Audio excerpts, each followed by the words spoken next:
ಯಾರೋ ಒಬ್ರು ಹಸಿರು ಟವಲ್ ಹಾಕ್ಕೊಂಡು ಕುರಿ ಹೊಡೆದ್ಬಿಟ್ಟು ನಮಗೆ ಒಳ್ಳೆ ನೀರು ಬಂದ್ಬಿಡ್ತು ನಾವೇ ತರಿಸಿದ್ದು ಅಂತೇಳಿ ಹೇಳ್ಕೊಂಡು ಅಡ್ಡಾಡ್ತಾ ಇದ್ರಲ್ಲ ಅವರೆಲ್ಲ ನಾವು ಅವತ್ತು ಕೂಡ 3ನೇ ಹಂತದ ಶುದ್ಧೀಕರಣ ಮಾಡೇ ನೀರು ಬಿಡಿ ಅಂತೇಳಿ ಒತ್ತಾಯ ಮಾಡಿದ್ದೀವಿ.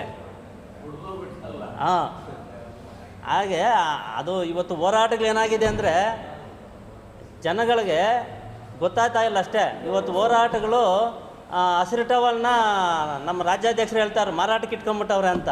ಇವತ್ತು ಹಸಿರು ಟವಲ್ ಯಾರ್ಯಾರು ಬೇಕಾದ್ರೂ ಹಾಕೊಂಡು ಓಡಾಡ್ತಾರೆ, ಏನು ಮಾಡೋಕ್ಕಾಗಲ್ಲ. ಅದರ ನಿಬಂಧನೆ, ಅದರ ಕಟ್ಟುಪಾಡುಗಳು, ಅದರ ಬೈಲ ತಿಳ್ಕೊಂಡಿರೋರು ಟವಲ್ ಹಾಕಬೇಕು. ಏನು ಗೊತ್ತಿಲ್ಲದವರು ಟವಲ್ ಹಾಕಿದಾಗ ಈಗ ಇವೆಲ್ಲ ಬರ್ತವೆ. ನಿನ್ನೆ ಒಬ್ಬರು ಯಾರೋ ನಮ್ಮ ತಾಲೂಕಿಗೆ ರಾಜ್ಯ ಅಧ್ಯಕ್ಷರು ಬಂದಿದ್ರಂತೆ, ಯಾವ ರಾಜ್ಯಾಧ್ಯಕ್ಷರು ಗೊತ್ತಿಲ್ಲ, 228 MLAಗಳವ್ರು ಅಂತ ಹೇಳ್ತಾವ್ರೆ. 224ನ 228 ಅಂತ ಹೇಳ್ತಾವ್ರೆ. KIDBನ KPTCL ಅಂತ ಹೇಳ್ತಾವ್ರೆ. ವಿಚಾರ ಮಾಡಿರ್ತಾನೆ ಆ ಯೋಜನೆ ರೂಪುಗೊಳ್ಳೋದು, ಆ ಯೋಜನೆ ಆಗಬೇಕು. ಆಮೇಲೆ 3ನೇ ಹಂತದ ಶುದ್ಧೀಕರಣ 4,500 ಕೋಟಿ ಖರ್ಚಾಗ್ತದೆ ಅಂದರೆ ಕೊಡ್ಲಿ ಬಿಡಿ, ಕೊಳಚೆ ನೀರು ಬೇಡ, ಅದು ಒಪ್ಕೋತೀನಿ. ಅಂದರೆ ಈಗ ಸರ್ ಸತ್ತೋಗೋ ಮನುಷ್ಯನು ಸತ್ತೋಗ್ತಾ ಇದ್ದಾಗ ಪ್ರಾಣ ನೀರು ಹಾಕಿದ್ದಾರೆ, ಈಗ ಅದರಿಂದ ಎಲ್ರಿಗೂ ತೊಂದರೆ ಆಗಿದೆ. ಇದು ಅವ್ರ ಮನಸ್ಸು ಮಾಡಬೇಕಲ್ವಾ ಇದೆ. ಆಗ ಅಲ್ಲ ಸರ್, ಈ ಭಾಗದ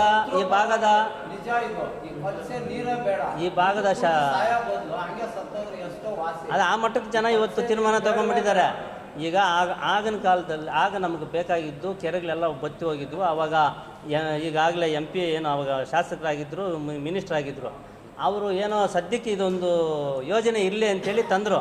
ಆದರೆ ಅವತ್ತು ನಾವು ವಿರೋಧ ಮಾಡಿದ್ದೀವಿ. ಯಾವುದೇ ಕಾರಣಕ್ಕೂ 2 ಹಂತದ ಶುದ್ಧೀಕರಣ ಬೇಡ, 3ನೇ ಹಂತದ ಶುದ್ಧೀಕರಣ ಮಾಡೇ ನೀರು ಬಿಡಬೇಕು ಅಂತಲೂ ಹೇಳಿದ್ದೀವಿ. ನಾವೇನೋ ಮಾಡಬೇಕಾಗತ್ತೆ.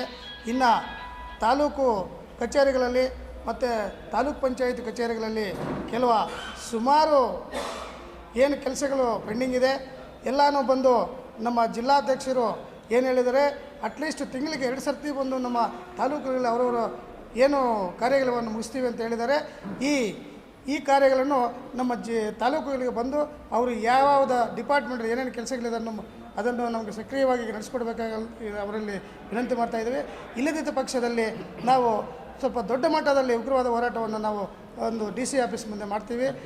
15 ದಿವಸ ನೆಕ್ಸ್ಟ್ ಮಂತು ಒಂದು 15-20 ದಿವಸ ಒಳಗಡೆ ನಮ್ಮ ತಾಲೂಕಿನಲ್ಲಿ ಒಂದು ಏನೇನೋ ಜ್ವಲಂತ ಸಮಸ್ಯೆಗಳೇನಿದೆ ಈ ಸಮಸ್ಯೆಗಳನ್ನ ಇಟ್ಕೊಂಡು ಒಂದು ದೊಡ್ಡ ಮಟ್ಟದಲ್ಲಿ ಒಂದು ಹೋರಾಟವನ್ನು ಮಾಡ್ತಾಯಿದ್ದೀವಿ. ಇವಾಗ ಈ DC ಆಫೀಸ್ ಮುಂದೆ ಏನು KIDB ನಡೀತಾ ಇದೆ ಅದಕ್ಕೆ ನಾವು ಬೆಂಬಲ ಕೊಟ್ಟಿಲ್ಲ ಅಂತ. ಆದರೆ ಇನ್ನು ಕೆಲವ್ರು ಹೇಳ್ಕೊಳ್ಳೋದು ನೀವು ಬೆಂಬಲ ಕೊಟ್ಟಿರೋದು ನಿಮ್ಮ ಹತ್ರ ಏನೇ ಇದೆ ಅಂತ. ನಾವು ಯಾರ ಹತ್ರ ದುಡ್ಡು ಮುಟ್ಟಿರೋರಲ್ಲ, ಯಾರ ಹತ್ರ ಏನು ಕೈ ಚಾಚಿರೋರಲ್ಲ, ನಾವು ನಿಯತ್ತಾಗೇ ಇದ್ದೀವಿ. ಇವಾಗ KIDB ಮಾಡ್ಕೊಳ್ಳಿ, ತೊಂದರೆ ಇಲ್ಲ, ಯಾರೇ ಮಾಡಲಿ. ರೈತರ ಸಮಸ್ಯೆಗಳು, ಕೃಷಿ ಕಾರ್ಮಿಕರ ಸಮಸ್ಯೆಗಳನ್ನೇ ಅವ್ರು ಮುಂದಿಟ್ಕೊಂಡು ಮಾಡ್ತಾಯಿದ್ದಾರೆ, ನಮ್ಮದೇನು ಅಭ್ಯಂತರ ಇಲ್ಲ. ಇವಾಗ ಹೇಳ್ಬೇಕಂದ್ರೆ ಈ ನಮ್ಮ ತಾಲೂಕಿನಲ್ಲಿ ಏನೇನು ಸಮಸ್ಯೆಗಳಿಂದ ಇದೆ ಅಂತಂದರೆ, ಬಾಗೇಪಲ್ಲಿ ತಾಲೂಕಿನಲ್ಲಿ ಮೊನ್ನೆ HN ವ್ಯಾಲಿ ನೀರು ಬಿಟ್ಟಿದ್ದಾರೆ. ಸುಮಾರು ಕೆರೆಗಳಲ್ಲಿ ನೀರು ಬಿಟ್ಟು ಅದು ದನಕರುಗಳು ಯಾವುದೇ ಕುಡಿಯೋಕ್ಕೆ ಯೋಗ್ಯತೆ ಇಲ್ಲ. ಆದ್ದರಿಂದ 3ನೇ ಶುದ್ಧೀಕರಣ ಮಾಡಿ ಬಿಡಬೇಕಂತೇಳಿ ನೀರಿನ ಸಮಸ್ಯೆ ಇದೆ. ನಮ್ಮ ತಾಲೂಕುಗಳಲ್ಲಿ 53-57 ಏನು ಮತ್ತು ದರಖಾಸ್ತು ಇದೆ. ಅದು ತುಂಬ ಜನರಿಗೆ ಸಮಸ್ಯೆ ಆಗ್ತಾಯಿದೆ. ಸುಮಾರು ತಿರುಗಾಡಿ ಚಪ್ಪಲಿ ಅರ್ಧೋಗತ್ತೇನೋ ಆ ಥರ ಇದೆ. ಆ ಸಮಸ್ಯೆಗಳನ್ನು ಮತ್ತೆ ಪರಿಹಾರ ಮಾಡಿಕೊಡ್ಬೇಕಾಗುತ್ತೆ. ನಮ್ಮ ತಾಲೂಕು ಪಂಚಾಯತಿಗಳಲ್ಲಿ ಮತ್ತು PDO ಏನು ಗ್ರಾಮ ಪಂಚಾಯತಿಗಳಲ್ಲಿ PDOಗಳು ಸರಿಯಾಗಿ ಅದನ್ನು ಸಮಸ್ಯೆಗಳೇನು ತೀರಿಸ್ತಾ ಇಲ್ಲ. ಅದರ ಬಗ್ಗೆಯೂ ನಾವು ಮುಂದಿನ ತಿಂಗಳಲ್ಲಿ ಒಂದು 15-20 ಒಳಗಡೆ ಒಂದು ದೊಡ್ಡವಾದ ಒಂದು ಹೋರಾಟವನ್ನು ಮಾಡ್ತಾಯಿದ್ದೀವಿ. ಈ ಹೋರಾಟಕ್ಕೆ ನಮಗೆ ಇವರು ಯಾರು ದೇಶಿನವರು ಬಂದು ಅದು ಇತ್ಯರ್ಥ ಮಾಡಿಕೊಡ್ಬೇಕಾದ್ರೆ ಇದು ಮಾಡ್ತಾಯಿದ್ದೀವಿ. ಈ 4 ಮಾತುಗಳು ನಾಡಲು ಅವಕಾಶ ಕೊಟ್ಟಂತೆ ತೋರಿಸ್ಕೊಳ್ಳೋಕೆ ಹೋದಾಗ ಯಾರೋ ಬಂದು ಮೇಲೆ ಬಿದ್ದಾಗ ಅದು ಮೂಳೆ ಕಟ್ಟಾಗಿತ್ತು. ಆಗ ನಾನು ತಗೊಂಬಂದು ಇಲ್ಲಿ ಜಿಲ್ಲಾ ಆಸ್ಪತ್ರೆಯಲ್ಲಿ ಸೇರಿಸಿದಾಗ ಅನಸ್ತೇಷಿಯಾ ಡಾಕ್ಟ್ರ್ ಇಲ್ಲ ಅಂತೇಳಿ 20 ದಿವಸದಿಂದ ಆಪ್ರೇಷನ್ ಇಲ್ಲದೆ ಎಲ್ಲ ಪೇಷಂಟ್ಗಳನ್ನ ಹಾಗೆ ರೂಮಲ್ಲಿ ಇಟ್ಕೊಂಡು ಅವ್ರಿಗೆ ಚಿಕಿತ್ಸೆ ಇಲ್ಲದೆ ಪಾಪ ಆ ನೋವನ್ನು ನರಳ್ತಾ ಇದ್ದರೆ ಅದು ನೋಡೋಕ್ಕಾಗದಿದ್ದಂಥ ಪರಿಸ್ಥಿತಿ. ಆವತ್ತು ನಾವು ಹೋದಾಗ ಅಲ್ಲಿನ ಪರಿಸ್ಥಿತಿ ಹೇಳೋಕ್ಕಾಗದಿದ್ದಂಥ ಪರಿಸ್ಥಿತಿ. ಆಗ ಅಲ್ಲಿ 11 ಜನ ಮೂಳೆ ಡಾಕ್ಟ್ರು ಸ್ಪೆಷಲಿಸ್ಟ್ ಇದ್ದಾರಂತೆ. ಆದರೆ ಅನಸ್ತೇಷಿಯಾ ಡಾಕ್ಟ್ರ್ ಇಲ್ಲ ಅಂಥೇಳಿ 15-20 ದಿವಸ ಸುಮ್ಮನೆ ಆ ರೋಗಿಗಳನ್ನು ಕುತ್ತಿಸ್ಕೊಂಡು ಸುಮ್ಮನೆ ಇದ್ದರು. ಅಂದರೆ ಈ ತಾಲೂಕಿನ ಆಡಳಿತ ಏನಾಗಿದೆ, ಜಿಲ್ಲಾ ಆಡಳಿತ ಏನಾಗಿದೆ ಅಂತೇಳಿ ನಮಗೆ ಗಮನಕ್ಕೆ ಬಂತು. ಆಗ ಅಲ್ಲಿದ್ದಂಥ ಒಬ್ಬ ಉನ್ನತ ಮಟ್ಟದ ಅಧಿಕಾರಿಗಳು ಹೇಳಿದರು, ಇಲ್ಲಿ ಇದು ಆದಷ್ಟು ಡಿ ಸಿ ಅವ್ರನ್ನ ಭೇಟಿ ಮಾಡಬೇಕಾಗುತ್ತೆ ಅಂತ. ಆಗ ಜಿಲ್ಲಾಧಿಕಾರಿಗಳ ಗಮನಕ್ಕೆ ತಂದೆ, ಆಮೇಲೆ ನಮ್ಮ ಉಸ್ತುವಾರಿ ಸಚಿವರ ಅವರ ಗಮನಕ್ಕೂ ತಂದು, ಮತ್ತು ಇಲ್ಲಿರುವಂಥ ಶಾಸಕರ ಸ್ವಿಚ್ ಆಫ್ ಇತ್ತು. ಆಗ ಪಿ ಎ ಅವ್ರಿಗೆ ಫೋನ್ ಮಾಡಿದಾಗ ನಾನು ಹೇಳಿ ಮಾಡಿಸ್ತೀನಿ ಅಂದರು. ಅಂದರೆ ಇಲ್ಲಿ ಯಾರಿಂದ ಏನಾಯ್ತೋ ಗೊತ್ತಿಲ್ಲ, ಯಾರಿಂದ ಏನೂ ಕೆಲಸ ಆಗಲಿಲ್ಲ. ಆಗ ಡಿ ಎಚ್ ಅವ್ರ ಹತ್ರ ಹೋಗಿ ಕೂತ್ಕೊಂಡು ಸಂಜೆ ಒಳಗೆ ಒಬ್ಬ ಡಾಕ್ಟ್ರನ್ನ ಹಾಕಿ ಇವತ್ತು ಸುಗಮವಾಗಿ ಎಲ್ಲ ಏನು ಮಾಧ್ಯಮ ವರ್ಗದವ್ರಿರ್ಬೋದು, ಬಡವರಾಗಿರ್ಬೋದು, ಇವತ್ತು ಸರ್ಕಾರಿ ಆಸ್ಪತ್ರೆಗೆ ಬರೋದೇ ಮಾಧ್ಯಮ ವರ್ಗದವರು ಬಡವರು, ಅವ್ರಿಗೆ ಆಪ್ರೇಷನ್ ಇಲ್ಲ ಅಂತೇಳಿ 20 ದಿವಸ ನಿಲ್ಲಿಸಿದ್ದಾರೆ. ಅಂದರೆ ಇಲ್ಲಿರೋವಂಥ ಶಾಸಕರು ಏನು ಮಾಡ್ತಾಯಿದ್ರೋ ಗೊತ್ತಿಲ್ಲ. ಅವರು ಪಿ ಎ ಗಮನಕ್ಕೆ ಬಂದರು, ಅಲ್ಲಿರೋ ಅಮ್ಮ ಆಂಬುಲೆನ್ಸ್ ಬರೀ ಚಿಕ್ಕಬಳ್ಳಾಪುರಕ್ಕೆ ಮಾತ್ರ ನನ್ನ ಸೀಮಿತನ, ಬೇರೆ ತಾಲೂಕವರು ಇಲ್ಲಿ ಬಂದು ಅಕಸ್ಮಾತು ಇಲ್ಲಿ ಡಾಕ್ಟ್ರ್ ಇಲ್ಲ ಅಂದಾಗ ಮುದ್ದೇನಹಳ್ಳಿಗೆ ಹೋಗಬೇಕಾಗುತ್ತೆ, ಅಲ್ಲಿಗೆ ನಾವು ಕರ್ಕೊಂಡು ಹೋಗೋದಲ್ಲ ಬೇರೆ ತಾಲೂಕವ್ರನ್ನ ಅಂತ ಹೇಳ್ತಾರೆ. ಅಲ್ಲಿಗೆ ನಾವು ಚಿಕ್ಕಬಳ್ಳಾಪುರಿಗೆ ಇರಬೇಕಾದು.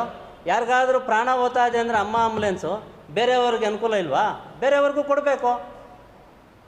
ಕಷ್ಟ ಬಂದಾಗ ಪ್ರಾಣ ಹೋಗ್ತಾ ಇದೆ ಅಂದರೆ ಅವ್ರದ್ದು ಆ ತಾಲೂಕು ಈ ತಾಲೂಕು ಅಂತ ಹೇಳಿದರೆ ಆಗುತ್ತಾ? ಕಷ್ಟ ಬಂದ ಪ್ರತಿಯೊಬ್ಬರಿಗೂ ಆಗಬೇಕು. ಇವತ್ತು ಸರ್ಕಾರಿ ಆಸ್ಪತ್ರೆ ಶಿಡ್ಲಘಟ್ಟದಲ್ಲಿ ಸುಮ್ಮನೆ ಒಂದು ಏನು ತಲೆನೋವು ಮುಖನೋವು ಒಂದು ಇಂಜೆಕ್ಷನ್ ಮಾತ್ರ ಕೊಡ್ತಾರೆ ಬಿಟ್ಟರೆ ಇನ್ನೇನು ಫೆಸಿಲಿಟಿ ಇಲ್ಲ. ಅಲ್ಲಿ ಪ್ರತಿಯೊಬ್ಬರನ್ನೂ ಚಿಕ್ಕಬಳ್ಳಾಪುರ ಜಿಲ್ಲಾ ಆಸ್ಪತ್ರೆಗೆ ಕಳಿಸ್ತಾರೆ. ಆಂಬುಲೆನ್ಸಲ್ಲಿ ಯಾವುದೇ ಕಾರಣಕ್ಕೂ ಅಲ್ಲಿ ಸರಿಯಾದ ಮೂಲ ಸೌಕರ್ಯಗಳಿಲ್ಲದೆ, ಯಾವುದೂ ಅನುಕೂಲಗಳಿಲ್ಲದೆ ಸರಿಯಾಗಿ ಏನೇ ಸಮಸ್ಯೆ ಬಂದರೂ ಜಿಲ್ಲಾ ಆಸ್ಪತ್ರೆ. ಸಾಮಾನ್ಯ ಜನ ಬಡವರಾಗಿರ್ಬೋದು, ಮಧ್ಯಮ ವರ್ಗದರ ಆಗಿರ್ಬೋದು, ಪ್ರೈವೇಟ್ ಹಾಸ್ಪಿಟ್ಲಿಗೆ ಇವತ್ತು ನೋಡಿ ನಮ್ಮ ತಾಯಿಗೆ ಆಸ್ಪತ್ರೆಗೆ ಬೇರೆ ಕಡೆ ಹೋಗಿದ್ರೆ 1.5 ಲಕ್ಷ ಆಗ್ತಾಯಿತ್ತು ಪ್ರೈವೇಟ್ ಹಾಸ್ಪಿಟ್ಲಲ್ಲಿ. ಇವತ್ತು ಸರ್ಕಾರಿ ಆಸ್ಪತ್ರೆಯಲ್ಲಿ ಅವ್ರಿಗೆ ಚಿಕಿತ್ಸೆ ಸಿಕ್ಕಿ ಇವತ್ತು ಅದು ಅನುಕೂಲ ಆಗಿದೆ. ಆ ರೀತಿ ಮಧ್ಯಮ ವರ್ಗದವ್ರಿಗೆ ಅನುಕೂಲ ಆಗಬೇಕು. ನಮ್ಮ ಜಿಲ್ಲಾಧಿಕಾರಿಗಳು ಕೂಡ ಇದನ್ನು ಗಮನಕ್ಕೆ ತಂದಿದ್ದೀವಿ. ಮುಂದೆ ಈ ಥರ ಆಗಬಾರ್ದು ಅಂತ ಕೂಡ ನಾವು ಎಚ್ಚರಿಕೆಯನ್ನು ಕೂಡ ಹೇಳಿದ್ದೀವಿ.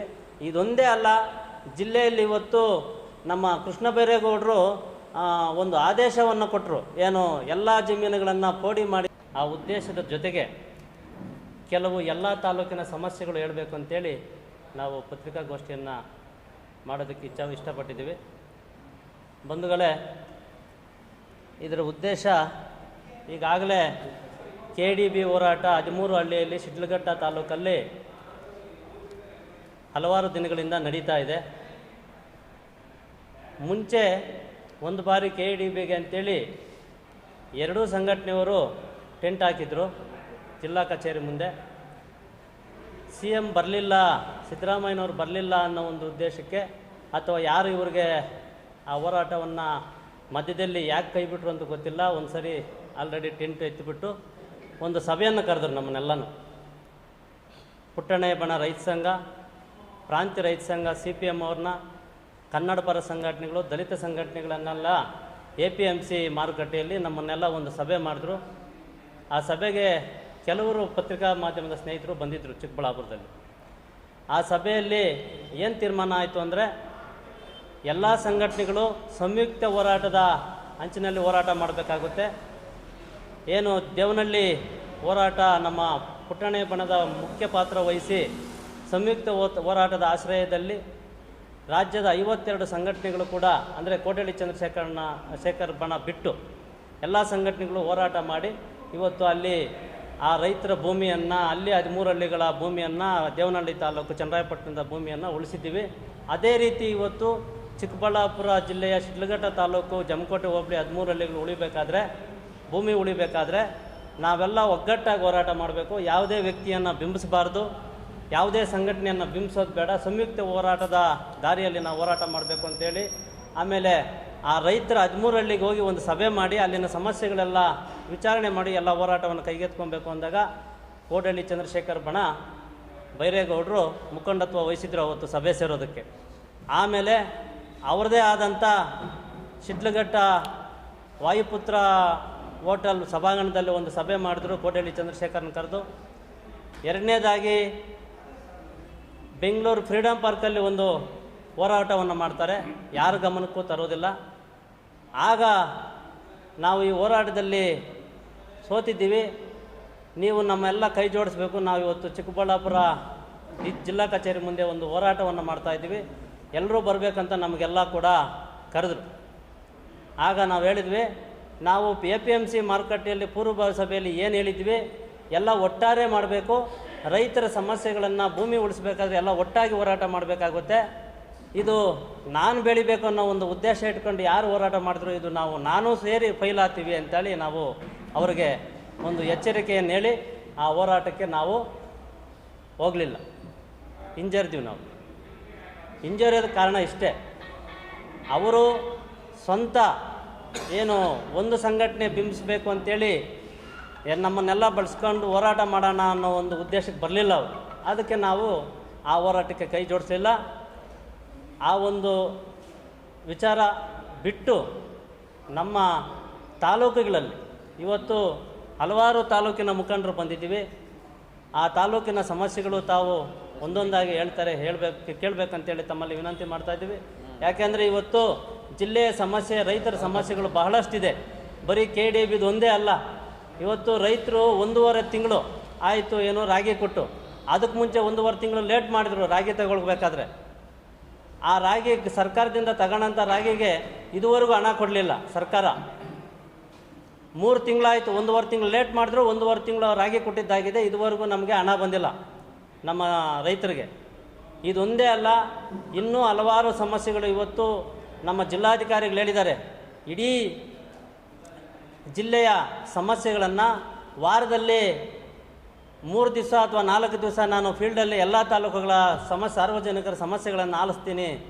ನಾನು ಈ ಜಿಲ್ಲೆಯ ಸಮಸ್ಯೆಗಳನ್ನು ಎಲ್ಲ ಸರ್ಕಾರದ ಮುಂದಿಟ್ಟು ಯಾವ್ಯಾವ ಸಮಸ್ಯೆ ಇದೆ, ಇವತ್ತು ಭ್ರಷ್ಟಾಚಾರ ನಿರ್ಮೂಲನೆ ಮಾಡ್ತೀನಿ, ಯಾವುದೇ ಕಾರಣಕ್ಕೂ ತಾಲೂಕು ಕಚೇರಿಗಳಲ್ಲಿ ರೈತರು ತಿರುಗಾಡೋದು ನಿಲ್ಲಬೇಕು ಅಂತೇಳಿ ಒಂದು ವಿಚಾರವನ್ನು ಮೊನ್ನೆ ಶಿಡ್ಲಘಟ್ಟ ತಾಲೂಕು ಬಂದಾಗ ಹೇಳಿದ್ದಾರೆ. ಮುಂದಿನ ದಿನಗಳಲ್ಲಿ ಏನಿವತ್ತು ನಮ್ಮ ತಾಲೂಕಿನ ಎಲ್ಲ 8 ತಾಲೂಕು ಸಮಸ್ಯೆಗಳು ನಮ್ಮ ತಾಲೂಕು ಮುಖಂಡರುಗಳು ಹೇಳ್ತಾರೆ, ಆ ವಿಚಾರಗಳನ್ನು ತಾವು ಗಮನಿಸಬೇಕು ಅಂತೇಳಿ ತಮ್ಮಲ್ಲಿ ವಿನಂತಿ ಮಾಡ್ತಾ ಇದ್ದೇನೆ. ಮೊದಲನೇದಾಗಿ ನಮ್ಮ ಆಕ್ಷನ್ ಮಾಡ್ತಾರೆ. ಮೊನ್ನೆ ಕೇಳಿದ್ದಕ್ಕೆ ಜಾಸ್ತಿ ಬರ್ತಾವ, ನಾವು ಅದಕ್ಕೋಸ್ಕರ ನೈಟು ಮಾಡಬೇಕಂತದೆ ಅಂತ ಕೇಳಿದ್ರು. ನಾವು ದಂಡಾಧಿಕಾರಿಗಳಿಗೂ ತಿಳಿಸಿದ್ವಿ. ಎರಡನೇದು, ಅಲ್ಲಿ ಕಮಿಷನು 10% ಹೋಗ್ತೈತೆ. ಮತ್ತು ಇಲ್ಲಿ ಇದರಲ್ಲಿ ತಾಲೂಕು ಆಫೀಸಲ್ಲಿ ಅಧಿಕಾರಿಗಳದ್ದು ಸ್ವಲ್ಪ ಬೇಜವಾಬ್ದಾರಿ ಕೆಲಸ ಆಗುತ್ತೆ. ಇಲ್ಲಿ ಸರ್ವೆ ಆಫೀಸ್ ಆಗ್ಬೋದು, ಮತ್ತು ಪಾಣಿ ಖಾತೆ ಏನೇ ಆದ್ರೂ ಎದುರಿಸೋಕ್ಕಾಗ್ತಾಯಿಲ್ಲ. ಇಲ್ಲಿ ಕೆಲಸ ನಡೀತಾ ಇಲ್ಲ. ಊರುಗಳಲ್ಲಿ ನೀರಿನ ತೊಂದರೆ ಜಾಸ್ತಿ ಆಗೈತೆ. ಬೇಜಾನು ಸಮಸ್ಯೆಗಳು ಎದ್ದು ಕಾಣ್ತಾ ಇದ್ದಾವೆ. ಅದಕ್ಕೆ ಅಧಿಕಾರಿಗಳಿಗೆ, ಸಂಬಂಧಪಟ್ಟ ಅಧಿಕಾರಿಗಳಿಗೆ ಭಾಗವಹಿಸಬೇಕು ಅಂತೇಳಿ ನಾವು ಇದು ಮಾಡಿ ಕೇಳ್ಕೊಂಡ್ರೆ ನಿಮ್ಮ ಕೇಳ್ಕೊಳ್ತಾ ಇದ್ದೀವಿ.